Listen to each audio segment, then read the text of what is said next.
Partai Garuda soroti isu utang negara mulai muncul jelang pemilu, itu bukan aib.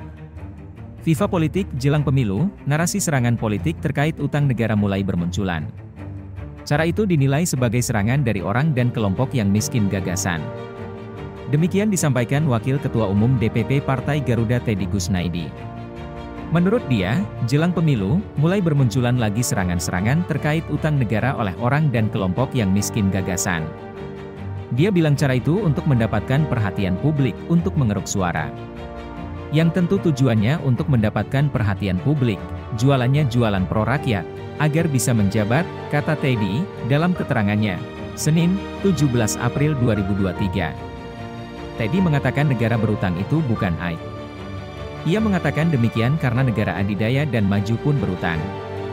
Negara berutang itu bukan aib, bahkan negara-negara adidaya, negara-negara yang maju pun berhutang, jumlahnya pun gila-gilaan, jelas Teddy.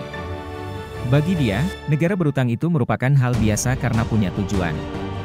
Tinggal manfaatnya, apakah hutang itu dipergunakan untuk kemaslahatan atau tidak, itu saja, jadi bukan soal berutangnya, ujarnya. Pun, dia menjelaskan, negara RI sudah pernah mengalaminya dengan rezim yang berutang. Namun, tak kelihatan apa hasil dari utang tersebut. Yang ada malah menimbulkan kerusakan di mana-mana. Baik secara infrastruktur, ekonomi maupun secara sosial masyarakat, sehingga menjadi beban pemerintah setelahnya, tuturnya. Dia bilang imbas utang yang tak dimanfaatkan, rezim setelahnya harus memperbaiki berbagai kerusakan. Selain perbaiki, harus normalkan keadaan sekaligus membuat progres pembangunan ke depan. Lebih lanjut, dia meminta agar narasi-narasi serangan politik soal utang negara dihentikan.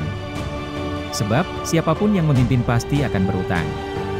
Apalagi jika dinarasikan oleh orang-orang yang dulu ikut terlibat dalam rezim yang berhutang tapi tidak kelihatan hasilnya, malah membuat kerusakan di negara ini, kata Teddy.